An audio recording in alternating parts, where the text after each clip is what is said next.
अजिंक्य, कितना प्यार करते हो तुम मुझसे? प्यार? इतना प्यार कि तुम्हारे लिए अपनी जान दे भी सकता हूँ और किसी और की ले भी सकता हूँ। सच? झूठ नहीं बोलता मैं कभी भी, समझी? तो मुझसे शादी क्यों नहीं कर लेते?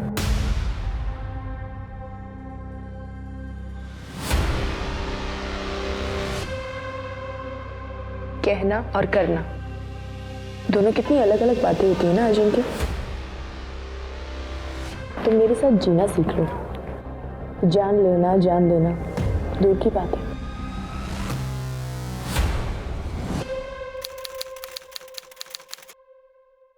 अरे रुको रुको, क्या दादा, वहनी को घर ला रहे हो और जेब भी ना हल्की करनी पड़े? ये तो नहीं चलेगा। अरे बिना टोल टैक्स तो गवर्नमेंट भी जिले में घुसने नहीं देती। यहाँ तो आप वहनी को घर ला रहे हो। चलो मेरा टोल टैक्स दो। ये ले तेरा टैक्स, पूरे 50,000। चल अब जाने दे। बस 50,000? इतने में तो अच्छा सा ढंग का फोन भी नहीं आएगा। चलो इसे डबल कर दो। तुझे समझ नहीं आता क्या कहा मैंने? जितना दिया है उतना रख ले। अरे चिढ़ तो उसका चला पीछे। और उसके इकलौते भाई की शादी है। रुक बहू, ये ले, ये अपने ननंद को दे दे। आखिर गृहस्थी में इसके साथ तेरा भी बराबर का हक है।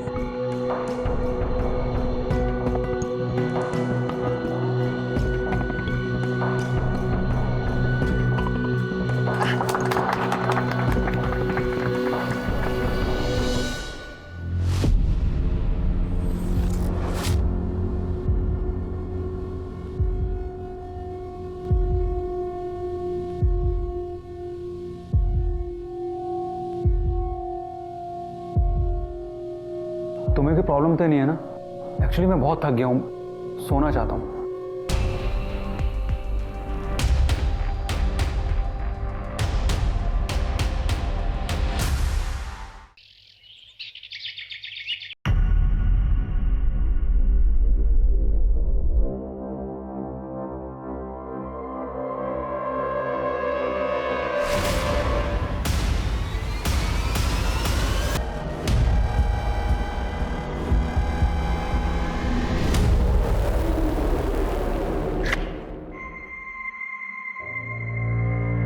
क्या हुआ था आज? स्नेहा ने बताया कि रास्ते में गिर गई थी तुम। तो आपको क्या फर्क पड़ता है? आप तो वैसे भी मेरी शक्ल नहीं देखना चाहते ना। ऐसा नहीं है ईशा, अपने काम में थोड़ा सा बिजी हूं मैं, बस। तो मैंने कब कहा कि आप अपना काम छोड़ दीजिए? अगर आप तो शादी के बाद से ही मुझे इग्नोर कर रहे हो।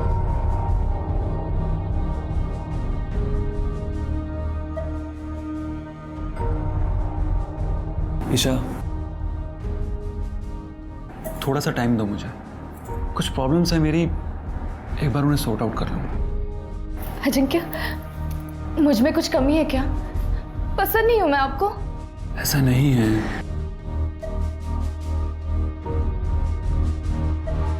ईशा, ईशा, ईशा, सुबह फ्लाइट है मेरी, मुंबई जाना है मुझे, जल्दी उठना है, तो सोने जा रहा हूं। अजिंक्य,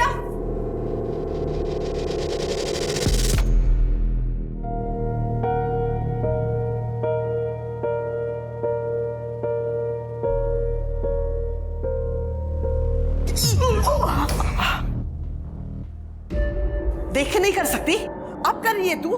सकाळी का नाही केलंस? मैम वो सर के लिए नाश्ता बना रही थी तो देर हो गई। जा चहा घेऊन ये। काय झालं आई? सुबह सुबह शुरू हो गई? अभी तो पूरा दिन है लोगों को कोसने के लिए। चुप। अरे क्या बात है वहीनी?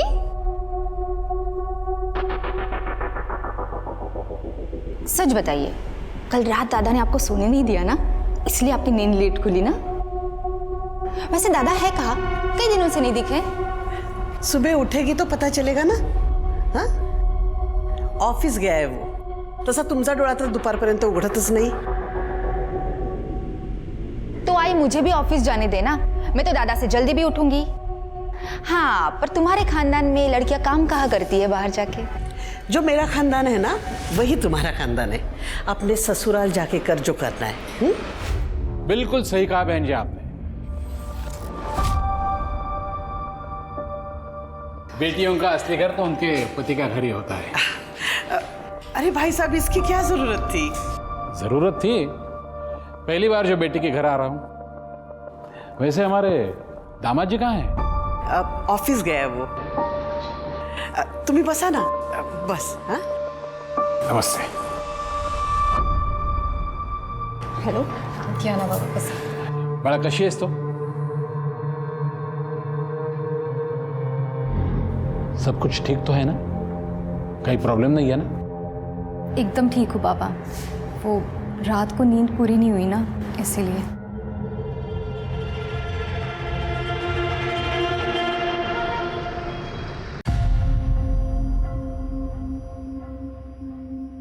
भाई क्या है ये खरोड़ गांव की जमीन खरीदने से मैंने आपको मना किया था, फिर क्यों खरीदी आपने?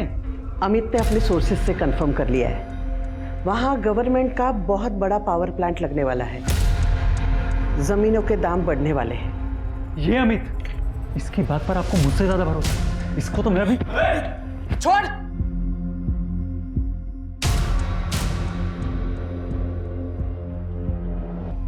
खुद का भला बुरा सोचने की अक्ल तो तुम में है नहीं, वो भी मुझे सोचना पड़ता है।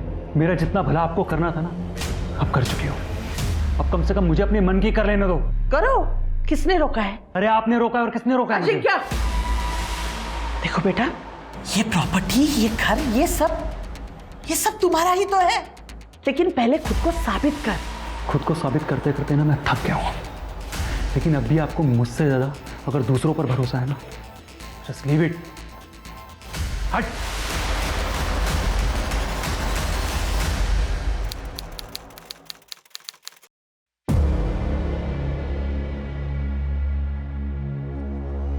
अच्छा एक बात बता,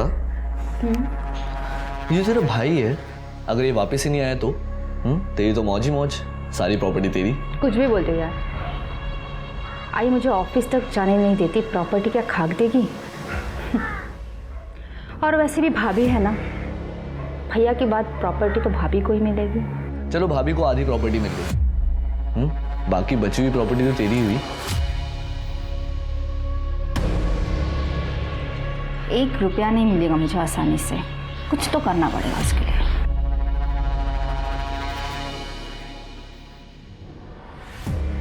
सही कह रहा था तू।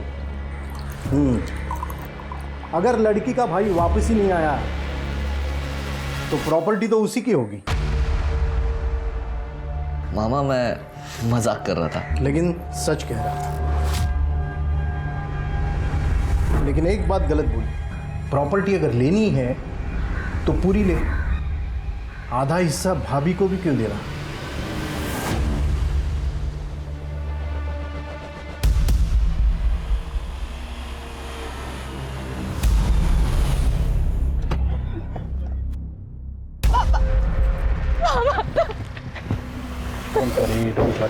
अजिंक्य का नंबर दे, उसको ट्रैक करेंगे, उसका लोकेशन पता चल गया। अब अरे सर, इसकी कोई जरूरत नहीं। मैंने कहा ना आपसे, अजिंक्य वापस आ जाएगा। आई 15 दिन से गायब हो, 10 दिन से उनका फोन बंद है और आपको कोई टेंशन नहीं हो रही है? अगम, आपकी बात हुई अजिंक्य से? नहीं। बहुत रिलैक्स नजर आ रही हैं। कहीं फंसा होगा, किसी प्रॉब्लम में होगा, उसका नंबर ट्रैक करेंगे प्रिकॉशन के तौर पर। नंबर दीजिए, उसका फोटो भी देना। सही फोटो उनका। चलिए।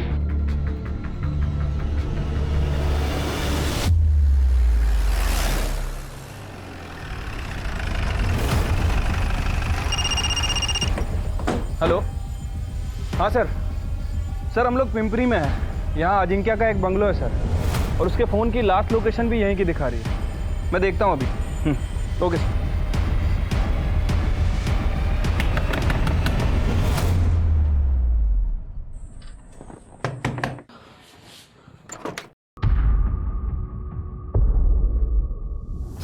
अजिंक्य को बुलाओ। साहब तो चले गए घर पे 1 घंटे पहले। चले गए? तुम कौन हो? मैं किशोर काम करता हूँ यहाँ। जी सर। तुम कौन हो? सर मैं यहाँ का केयर टेकर हूँ। Caretaker? अजिंक्य यहाँ कितने दिन से रुका हुआ था? मैडम अजिंक्य भाऊ आज ही आए थे, 2-3 घंटे रुके और चले गए।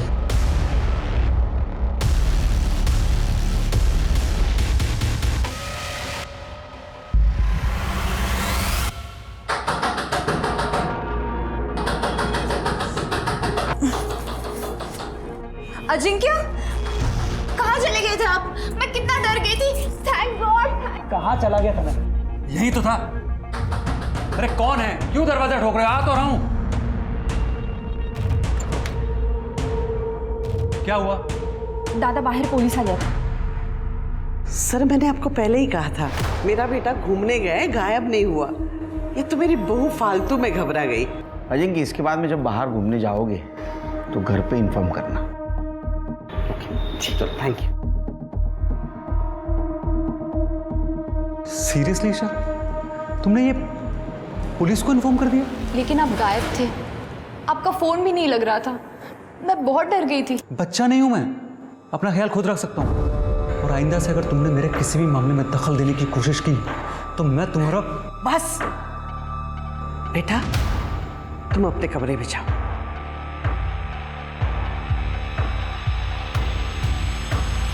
इसके ऊपर गुस्सा निकालने से अच्छा है तुम इसे खुश रखने की कोशिश करो। आज तो मैंने तुम्हें फोन कर दिया, लेकिन तुमसे परेशान होकर अगर इसने अपने बाप को फोन कर दिया और कुछ कह दिया तो तुम बड़े प्रॉब्लम में फंस सकते हो।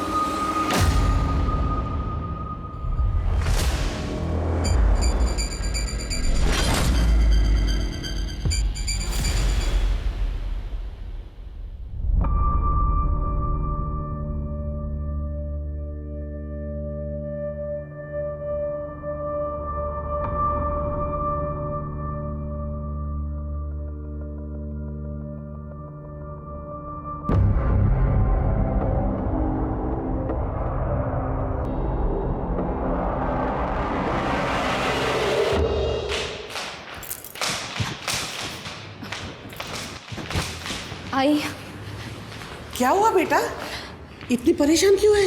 आई वो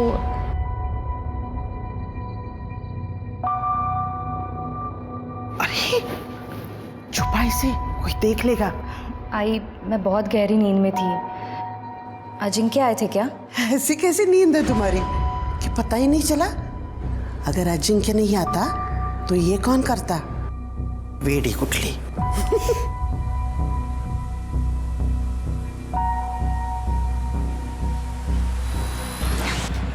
थैंक्स। तेरे भाई का भी बढ़िया है, अपनी मर्जी से आता है, अपनी मर्जी से जाता है। पता नहीं तेरी भाभी कैसे झेल रही है उसे। इसमें झेलने की क्या बात है? घर में किसी चीज की कमी थोड़ी ना है। एग्जैक्टली, घर में किसी चीज की कमी थोड़ी ना है। करोड़ों की प्रॉपर्टी अलग से। अगर ये सब नहीं होता ना तो कब का छोड़ के भाग गई होती तेरी भाभी तेरे भाई को। ऐसा कुछ नहीं है, वही बहुत खुश है दादा के साथ। ये खुशी ना सिर्फ दिखावा है, चाहे तो देख लेना। अगर कल को तेरी ये भाभी तेरी दूसरी आई बन के तेरे सर पे ना बैठी ना तो बताना मुझे।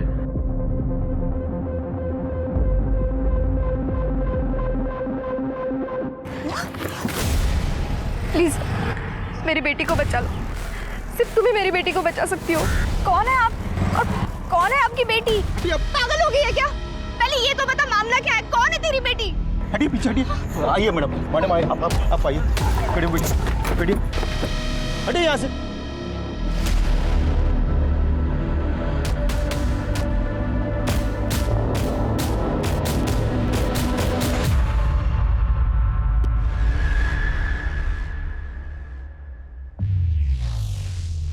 कौन है तुम? सर बॉडी जयश्री वाडेकर की बहू ईशा वाडेकर की है। बॉडी देख के लग रहा है कि मर्डर लगभग कल शाम के आसपास हुआ है। ये अपने पास आई थी ना पति की मिसिंग कंप्लेंट लिखवाने? हाँ सर, अजिंक्य वाडेकर। इतने बड़े खानदान की बहू कोथरूड में जंगल में इतने दूर क्या करने आई थी? बॉडी को पोस्टमार्टम के लिए भेज दो, उसके फैमिली मेंबर्स को बताओ। Okay sir. ईशा, ईशा बाला, बहू रानी क्या हुआ? क्या करने आई हो यार? पहले तो मेरी बच्ची को मार दिया, अब झूठे आंसू बहाते हो? सर, ईशा पिछले 5 दिन से मेरे घर पर ही थी, क्योंकि अजिंक्य फिर से कहीं चला गया है 10 दिन पहले। फिर से? सर, मैंने आपको पहले ही बताया था कि अजिंक्य ट्रैवल का शौकीन है, और इस बार तो वो बता के भी है। और ईशा इस बारे में जानती थी। ईशा कोथरूड क्यों गई थी? सर, उसे किसी का फोन आया था कि अजिंक्य घर वापस आ गया करके। वो मगरपट्टा जाने के लिए निकली थी, लेकिन कोथरूड क्यों गई मुझे कुछ नहीं पता सर। अजिंक्य घर आया ही नहीं था तो ईशा को फोन करके क्यों कहेगा? सर, मैंने बहुत बड़ी गलती की है। ईशा की शादी अजिंक्य के साथ करके अजिंक्य के घर वालों ने मारा है ईशा को। ईशा ने कभी कंप्लेंट की थी ससुराल वालों के खिलाफ? सर, उसकी जरूरत ही नहीं थी। उसके चेहरे पे ही लिखा था कि वो अजिंक्य के साथ शादी करके खुश नहीं है। सर, कोई कुछ भी कहे, मैं तो सामने देखती थी ना ईशा कितनी खुश थी मेरे बेटे के साथ। जयश्री जी, लास्ट टाइम जब अजिंक्य गायब हुआ था तो उसकी मिसिंग कंप्लेंट ईशा ने की थी, और इस बार जब वो गायब हुआ है तो ईशा का मर्डर हो गया। कहीं अजिंक्य के गायब होने में और ईशा के मर्डर में कोई कनेक्शन तो नहीं है? सर, ईशा को .09 बोर की पिस्टल से 3 फायर किए गए थे, और तीनों के तीनों फायर पॉइंट ब्लैंक की रेंज से किए हैं। एक गोली से भी मर सकती थी वो, 3 गोलियां मारने की क्या जरूरत थी? सर, हो सकता है खुन्नस, या ये भी हो सकता है कि कातिल रिस्क ना लेना चाहता हो कि ईशा किसी भी हाल में जिंदा बचे। अच्छा, ईशा की सीडीआर रिपोर्ट में क्या मिला? कुछ खास नहीं सर, लेकिन हो सकता है कि ईशा को किसी ने इंटरनेट कॉल करके अजिंक्य के वापस आने के बारे में बताया हो, और जब वो अपने फादर के घर से मगरपट्टा के लिए निकली तो हो सकता है कि कातिल पहले से ही उसका वहां पे इंतजार कर रहा हो। ये जिसने भी किया है शिरके पूरे प्लानिंग के साथ किया है। जिसने भी ईशा को मारा है उसको ईशा के मरने से बहुत फायदा हुआ होगा। एक काम करो, दोनों फैमिलीज और रिलेटिव्स को चेक करो और देखो ईशा पे किसको खुन्नस थी, और ये भी चेक करो .09 बोर का पिस्टल किसके पास है। सर, ईशा की पोस्टमार्टम रिपोर्ट आ गई। ईशा की मौत दिन में 12 से 2 बजे के बीच में ही हुई थी। मौत का कारण गोलियां लगना ही है। ईशा की बॉडी पे कोई भी रेप या सेक्सुअल असॉल्ट के साइंस नहीं है। लेकिन सर, सबसे इंपॉर्टेंट बात जो पोस्टमार्टम रिपोर्ट में सामने आई है वो ये है कि ईशा 2 महीने प्रेग्नेंट थी। इसका मतलब उन दरिंदों ने ईशा के साथ साथ उसके बच्चे को भी मार दिया? नहीं सर, ईशा ने अपने प्रेगनेंसी के बारे में मुझे कुछ नहीं बताया। वो क्यों छुपा रही थी? आप कुछ जानती हैं इस बारे में? नहीं, वहीनी ने मुझे कुछ नहीं बताया था। सर, हमने खबरियों को कॉन्ट्रैक्ट किलर्स के पीछे छोड़ दिया है। उन्हें कुछ भी पता चलेगा तो वो हमें इन्फॉर्म करेंगे। और सर, जहाँ तक बात है ईशा की फैमिली की, तो ईशा की फैमिली में किसी के पास भी .09 बोर की पिस्टल नहीं है। सर, मुझे तो शुरू से ही दाल में कुछ काला लग रहा था। शिरके दाल में काला नहीं, पूरी दाल काली है। एक काम करो शिरके, ये ईशा का थरोली इन्वेस्टिगेशन करो। हो सकता है उसकी प्रेगनेंसी उसके मौत का कारण हो, और तुम उसका घर और ससुराल में जितने भी नौकर हैं उनसे बात करो, देखो कुछ बोलते हैं क्या। और वो पीएम डॉक्टर, उससे बोलना ईशा का और उसके होने वाले बच्चे का विसारा प्रिजर्व करके रखे। बहुत कॉम्प्लिकेटेड केस है, ये विसारा जरूर काम आएगा। ठीक है सर।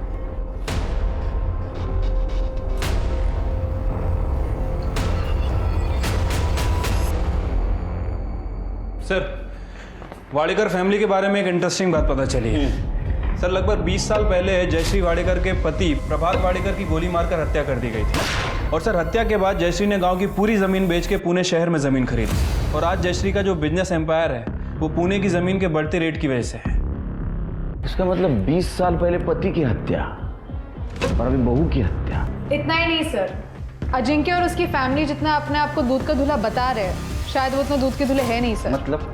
सर, करीब 3 महीने पहले जवार थाने में एक लड़की सुनिधि तांबे को किडनैप करने की एनसी फाइल की गई थी अजिंक्य के अगेंस्ट। पुलिस इस केस को इन्वेस्टिगेट करना शुरू भी करे उसके पहले ही एनसी वापस ले ली गई।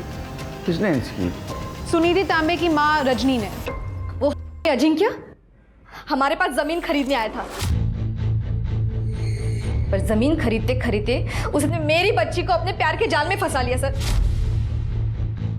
तो मुझसे शादी क्यों नहीं कर लेते? और जब उसका मन भर गया तो किसी और से शादी कर ली उस अजिंक्य ने।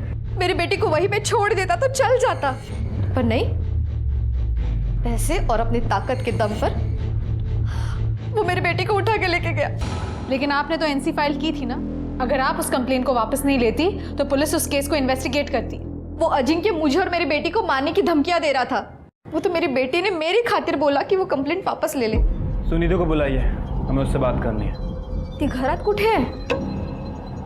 वो अजिंक्य के पास ही है अभी तक। क्या? एड्रेस दीजिए उसका। शहर के बाद जो पिंपरी है ना, वहाँ पे उसका बंगला है। मेरी बेटी वही है। पिंपरी में?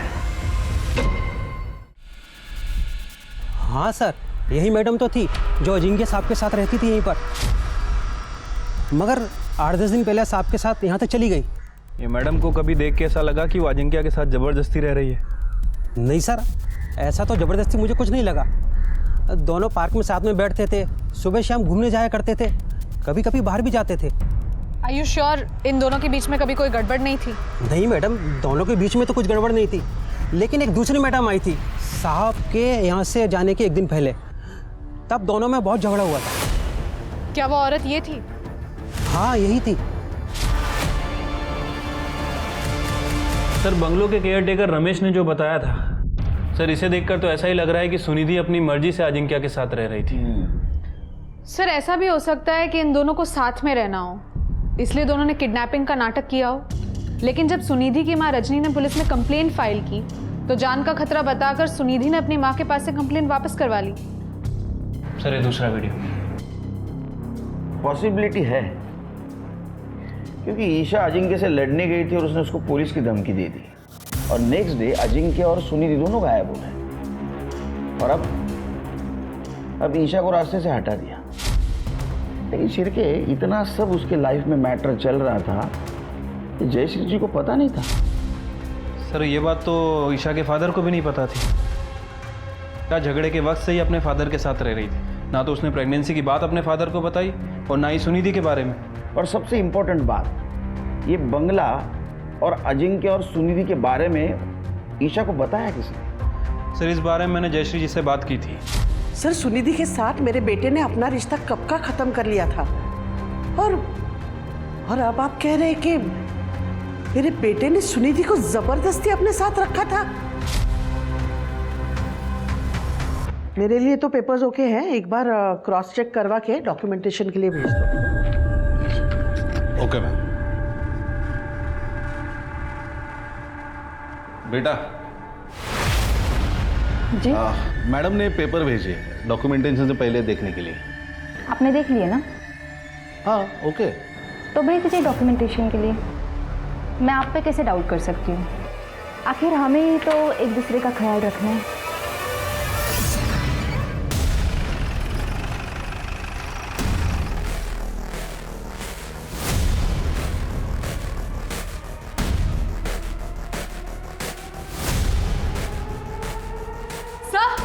ये देखिए। ईशा क्यों मारा? सर मैं क्यों मारूंगा ईशा को? सर मेरा तो उससे कुछ लेने देना ही नहीं है। सर मैं सुनिधि से प्यार करता हूँ, उसके साथ रहना चाहता हूँ। अच्छा, तो सुनिधि के साथ तू रहना चाहता था इसलिए सुनिधि को कर लिया? सर करना पड़ा मुझे किडनैप। ईशा की वजह से सुनिधि को लगता था कि मैंने उसे धोखा दिया है सर। कुछ दिन हम लोग साथ में रहते तो सब कुछ नॉर्मल हो जाता हमारे बीच में। अजिंक्य बहुत सनकी था सर। अगर मैं उसके साथ कोऑपरेट नहीं करती तो वो मुझे और मेरी आई हम दोनों को जान से मार देता। मेरे पास कोई और ऑप्शन नहीं था उसकी बात मानने के सिवा। तू सुनिधि को इतना प्यार करता था तो ईशा के साथ शादी क्यों की? आई की वजह से सर। आई चाहती थी कि हमारी स्टेटस वाली बहू हमारे घर में है। उन्होंने मजबूर किया मुझे ईशा से शादी करने के लिए। सर मैंने तो उम्मीद ही छोड़ दी थी कि अजिंक्य मुझे कभी जाने भी देगा, लेकिन कुछ दिन पहले उसकी बीवी ईशा बंगलो पर आ गई थी।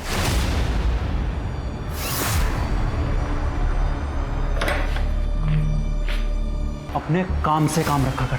मैं तेरे किसी मामले में नहीं पड़ता हूँ, तू भी मेरे मामले में मत पड़। अब ये सिर्फ तुम्हारा मामला नहीं है अजिंक्य, मेरा भी है। बीवी हूँ मैं तुम्हारी, तुम्हारे होने वाले बच्चे की माँ। दिमाग खराब है क्या तेरा?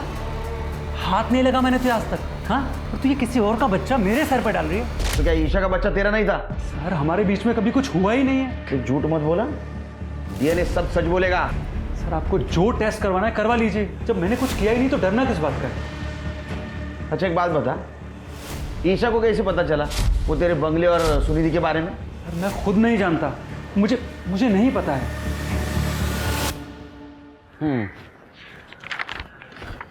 सर, अजिंक्य के फ़ोन लोकेशन के हिसाब से पिछले 2-3 महीने में उसकी फ़ोन की लोकेशन वाडेकर हाउस में बहुत कम रही है सर।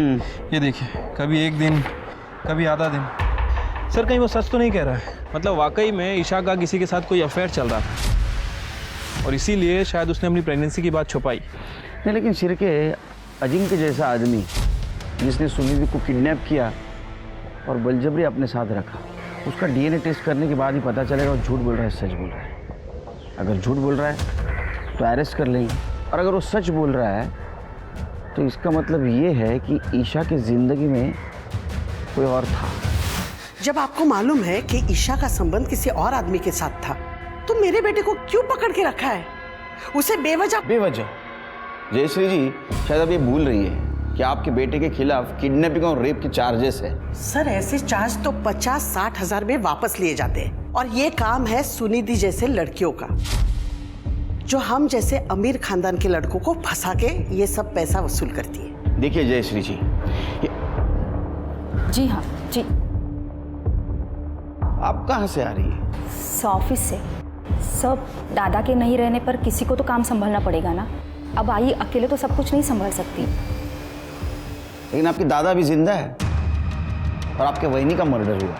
आप कहना क्या चाहते हैं सर? कहना नहीं, पूछना चाहता हूँ।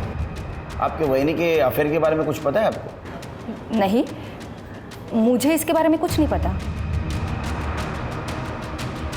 शिरके, मुझे डाउट आ रहा है इन लोगों पर, घुमा रहे हैं हमें। ये काम करो, ये ईशा के कांटेक्ट में जितने भी मर्द है सबका डीएनए टेस्ट करवा, और शुरुआत इस घर के नौकरों से करो। ठीक है सर।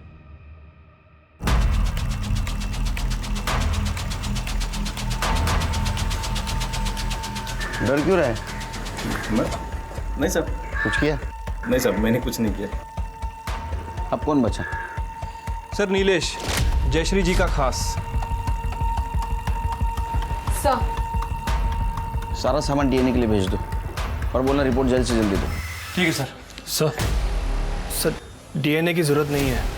ईशा वाहिनी के होने वाले बच्चे का बाप मैं ही हूँ सर। इंस्पेक्टर साहब, अरेस्ट करना इसे। अपनी पोल खुलने की वजह से इसी ने मेरी बहू को मारा, और इसकी सजा मेरा बेटा भुगत रहा है। ये क्या बात कर रही है मैडम आप? आपके कहने पर ही तो वहिनी के साथ सो रहा था मैं, ताकि वहिनी को ये लगे कि उसके साथ अजिंक्य सो रहा है। क्यों? चला क्यों चला? क्या सच क्या झूठ हम पता करेंगे। सर, नीलेश अभी भी अपनी बात पे अड़ा हुआ है। उसका कहना है कि उसने जो कुछ भी किया जयश्री के कहने पे किया है। लॉजिकली सोचो शिरके, एक बड़ा घर है, उस घर में एक नौकर है, और घर में किसी को मालूम नहीं। सर, पॉसिबल तो नहीं है, लेकिन हमारे पास जयश्री के खिलाफ कुछ है भी नहीं। सिर्फ वो एक नीलेश का स्टेटमेंट है। नहीं, सबूत तो नहीं है, लेकिन वाडेकर हाउस में एक आदमी है जिसके चेहरे पे लिखा है वो कुछ जानता है।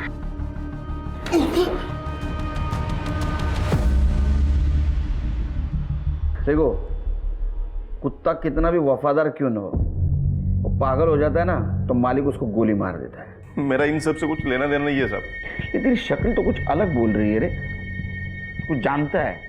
देख, अभी बता दे, टाइम है तेरे पास, वरना मेरा हाथ घूमना शुरू हो गया ना तो घड़ी का कांटा घूमना बंद हो जाता है। साहब, वो बुढ़िया सुनिधि की अम्मा, उसने वहिनी के ऊपर हमला किया था। पहले क्यों नहीं बताया रे? साहब, अगर मैंने पहले बता दिया होता तो मुझे मैडम के बारे में भी बताना पड़ता। वो वहिनी ने बताया था मैडम को वो बुढ़िया के हमले के बारे में। कोई भी ऐरी गहरी औरत रास्ते में तुम्हें मिलके कुछ भी कह दे और तुम घर पे आके झगड़ा करोगे? परनाई, रोड पे कितने सारे लोग थे, उसने किसी से कुछ नहीं बोला, सिर्फ मुझे ही क्यों कहा कि मेरे पति से उसकी बेटी को बचाओ। मुझे कैसे पता चलेगा? नहीं सर, ईशा ने मुझे उस औरत का फोटो नहीं दिखाया था, तो मैं कैसे पहचानती कि वो सुनिधि की माँ है? और दूसरी बात, अजिंक्य के बताए हुए धोखे में मैं थी कि उसका सुनिधि के साथ रिश्ता खत्म हुआ। फिर मैं कैसे गेस करती कि ये क्या मामला है? अगर अजिंक्य ने वाकई तुम्हारी बेटी की जिंदगी बर्बाद की थी तो इसमें ईशा की क्या गलती थी? उस ईशा के साथ शादी करने के बाद अजिंक्य ने मेरी बेटी को दूसरी औरत का दर्जा दिया था, जो मैं कभी भी बर्दाश्त नहीं कर सकती थी मैडम। इसीलिए मैंने ईशा को मारने की कोशिश की थी। इसलिए तुमने दोबारा ट्राई किया, लेकिन तीसरी बार ईशा बच नहीं पाई। वाकई तुमने उसे मार दिया? नहीं नहीं, मेरी आई ने ईशा को नहीं मारा है। मेरी आई किसी को भी नहीं मार सकती है। मैंने सुना था ईशा को 3 गोलियां लगी थी ना। एक बार हमारी हालत तो देखिए। मैं अपने बच्चे का इलाज नहीं कर पा रही थी हॉस्पिटल में, इसलिए उसको घर पे लेके आई। जो धक्का वक्का करना था वो मैंने किया, पर ईशा पे गोलियां चलाने के लिए पैसे मेरे पास नहीं थे। मैडम लेके जा रहे हो? मैडम छोड़ो मैडम, मैंने कुछ नहीं किया। मेरी आई ने कुछ नहीं किया है। सर ये जयश्री कभी नहीं चाहती थी कि स्नेहा बिजनेस में दखल अंदाजी दे, लेकिन अब ये स्नेहा बिजनेस में दखल अंदाजी देने लगी है।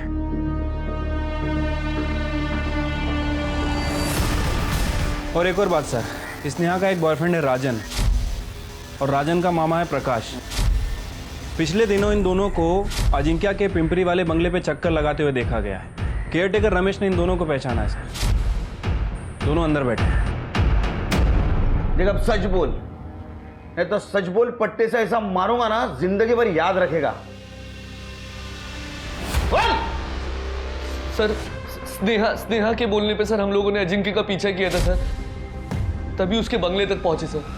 स्नेहा जी, आपके दादा का पीछा आप आपके बॉयफ्रेंड से क्यों करवा रही थी? सर आई बहुत पुराने ख्यालात की है। लड़की होने के वजह से ना मुझे बिजनेस में हिस्सा मिलता और ना ही प्रॉपर्टी में, पर मुझे इससे कोई प्रॉब्लम नहीं थी। पर मेरे बॉयफ्रेंड राजन ने ये सारी बातें मेरे दिमाग में भर दी। ये तेरा भाई है, अगर ये वापस ही नहीं आया तो तेरी तो मौज ही मौज, सारी प्रॉपर्टी तेरी। दादा की हरकतें ऐसी थी कि आयु से बिजनेस हैंडओवर नहीं कर रही थी, तो मैंने सोचा दादा की जगह मैं ले सकती हूँ। हाँ, एक तो तुम्हारी आई की घटिया सोच थी, और तुम्हारी बहनी तुम्हारे रास्ते का कांटा थी, तो दोनों को खत्म करना था तुम्हें, इसलिए सब कुछ किया तुमने। आई भले ही बिजनेस दादा को नहीं देती, मगर उनकी बीवी ईशा, अगर इस घर की बहू होने के नाते अगर उसने प्रॉपर्टी में हिस्सा मांगता तो कुछ नहीं कर पाते।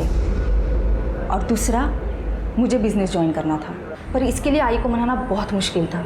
पर मेरी किस्मत अच्छी थी कि ये दोनों प्रॉब्लम का सलूशन खुद चलकर मेरे पास आया। तो ये है तुम्हारा solution? Sir I Amit uncle पर खुद से भी ज़्यादा भरोसा करती थी, और इनकी गर्दन मेरे हाथ में थी, इसलिए मैंने इनको ब्लैकमेल किया ताकि वो आई को मनाए मेरी तरफ से बिजनेस ज्वाइन करने के लिए। तूने ईशा को इसलिए मरवाया ताकि तेरे करतूतों के बारे में जयश्री को पता ना चले, और तूने इसको इसलिए हेल्प की ताकि सारी प्रॉपर्टी तेरे नाम पे हो जाए। नहीं सर, मैं ब्लैकमेल कर सकती हूँ लेकिन किसी का खून नहीं। मैंने वही को रास्ते से हटाने के लिए उनके साथ माइंड गेम खेला था। इतनी अच्छी जिंदगी है आपकी, क्यों बर्बाद कर रही हो उसे? छोड़ दो ना दादा को। वेडिया है इसका तू? शादी हो चुकी है मेरी, जिसकी कोई वैल्यू ही नहीं है उनको। मैंने वहीनी को दादा और सुनिधि के बारे में सब कुछ बताया था, पर उन्होंने मुझसे सबूत मांगे अपनी बात साबित करने के लिए। इसलिए मैंने राजन से कहकर दादा का पीछा करवाया और सुनिधि का एड्रेस निकाला और भाभी को दे दिया। वहीनी ने अपनी आंखों से सारी सच्चाई देखी थी, मगर किसी से कुछ नहीं कहा, और अगर मैं किसी से कुछ कहती तो दादा ही मुझे जान से मार देते, इसलिए मैं भी चुप बैठी। स्नेहा भी यही बात रिपीट कर रही थी, और मुझे भी ये बात परेशान कर रही थी। अगर उस दिन ईशा ने अजिंक्य और सुनिधि का झगड़ा देखा तो उसने किसी को बताया क्यों नहीं? झगड़ा कितनी तारीख को हुआ था? सर 5 तारीख को। तुरंत 5 तारीख का ईशा का मोबाइल लोकेशन और कॉल डिटेल्स निकालो, और देखो वो कहाँ गई थी, किससे बात की, किससे मिली, सब डिटेल्स निकालो। सर। अरे नीलेश और अजिंक्य, उनकी डीएनए रिपोर्ट का क्या हुआ? Sir we on it. Good. Sir Prabhat Wadekar याद है? हाँ, जयश्री का पति। सर ये उसी की केस फाइल है।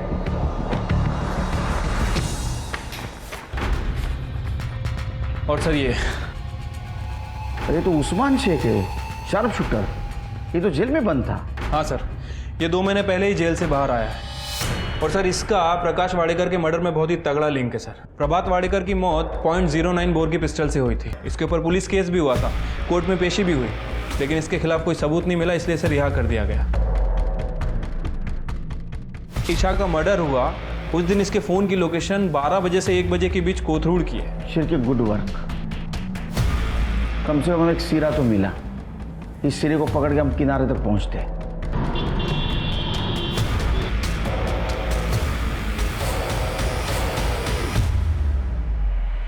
जयश्री जी, आपने झूठ बोला हमसे। नंबर 1, नीलेश आपके लिए काम नहीं करता, और नंबर 2, ईशा के प्रेगनेंसी के बारे में आपको पता नहीं था। फिर तो बकवास कर रहे हैं आप। आपने झूठ बोला, इसका सबूत है हमारे पास। किरण, बता इनको क्या देखा था उस दिन। डरो मत। मैंने तुम्हें अपने बहू के साथ सिर्फ सोने के लिए कहा था ताकि वो अजिंक्य के धोखे में रहे। तुमने उससे प्रेग्नेंट कर दिया, इडियट। गलती होगी मैडम।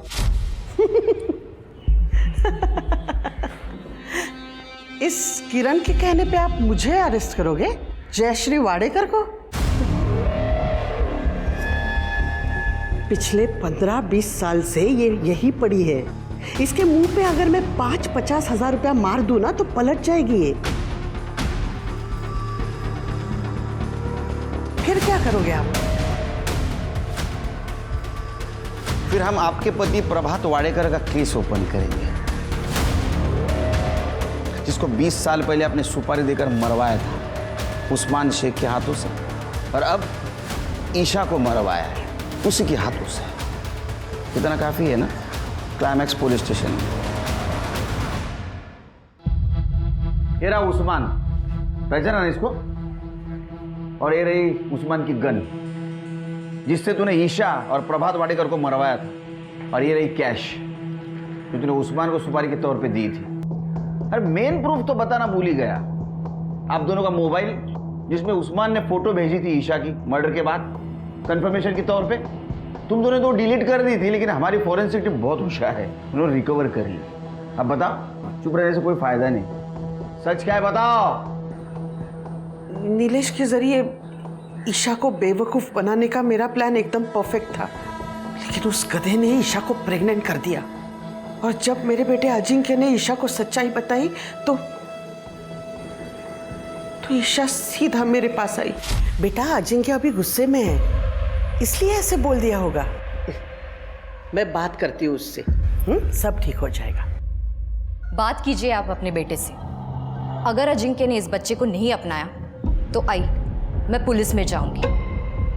अगर ईशा पुलिस के पास चली जाती तो मेरा बेटा अजिंक्य किडनैपिंग के केस में फंस जाता। और अगर मैं अजिंक्य को मना भी लेती ईशा के साथ रहने के लिए, तो भी जयश्री वाडेकर का वारिस एक नौकर का बच्चा कैसे हो सकता था?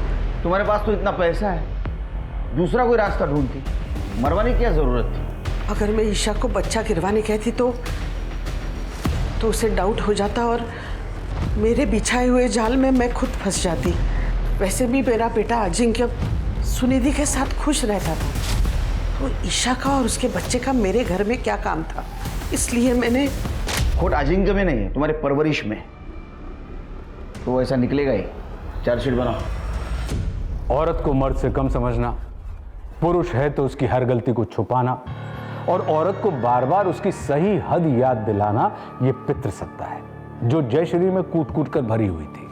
अजिंक्य उसके घर का चिराग था, जबकि स्नेहा पराये घर की अमानत। परिवार के नाम और प्रतिष्ठा के लिए जयश्री ने अजिंक्य को ईशा से शादी करने के लिए मजबूर जरूर किया, मगर अजिंक्य खुश रहे इसलिए उसने उसे घर से बाहर कुछ भी करने की खुली छूट दे दी थी। अपने बेटे के गलत कामों की पोल ना खुले इसलिए जयश्री ने ईशा के साथ, और आखिर में जब ईशा जयश्री के पापों के जीते जागते सबूत को जन्म देने वाली थी तो जयश्री ने उसे रास्ते से ही हटा दिया।